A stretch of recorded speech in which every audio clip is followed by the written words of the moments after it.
So, and this is kind of the two-parter to it. You keep bringing up Caleb Martin. He's going to be gone, and we appreciate everything he has done for us, of course. We just can't afford him, and we knew that after we brought in Terry Rozier. His contract is too big, right? That's But right. with Haywood Highsmith, right? But potentially losing these two guys, and I think Haywood's most likely going to be gone too, just because in the league, you brought it up. They look at players that are lengthy, 3-and-D players, and in the season he's shown that he can shoot. In the playoffs, it kind of went down a little bit.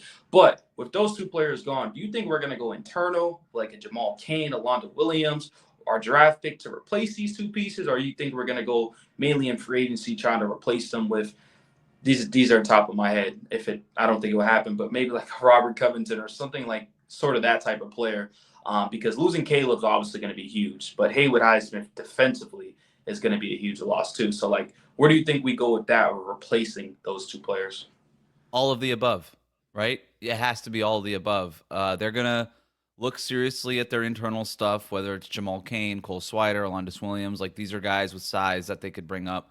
I think Jamal Cain is a serious player that they will consider bringing up to the 15-man roster. They seriously considered bringing him up to the 15-man roster last year and ultimately went in a different direction. You could see the return of guys like R.J. Hampton, right, who they liked but cut, off that two-way contract. Like that's some that maybe they kick the tires on that again. They will look at the draft. They also have the 43rd pick in the draft that they could use to address this also. And they will have to look at minimum salary guys in free agency. I think Robert Covington does make some sense for this team.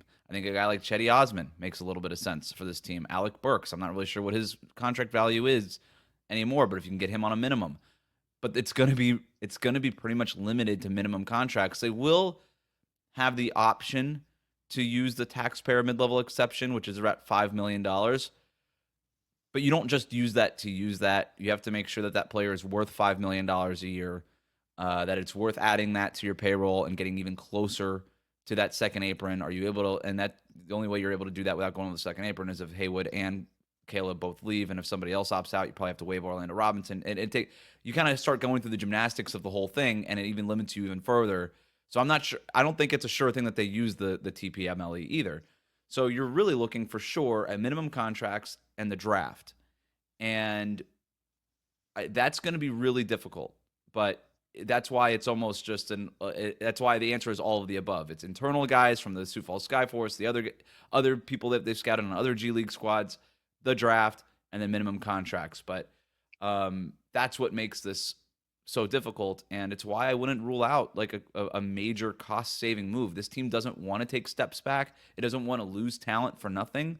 But we've seen them have to do this before, right? Where they pay guys, Tyler Johnson, James Johnson, Dion Waiters, whoever it might be, big contracts, and then later on have to attach some draft stuff to them in order to shed those salaries. Maybe it doesn't have to get to the point of attaching draft picks because all these players that we're talking about on bigger contracts are much better players than guys like Hassan Whiteside and Tyler Johnson were when they were trying to get rid of them. But they could do it, right? They've done it before. They just don't like to do it.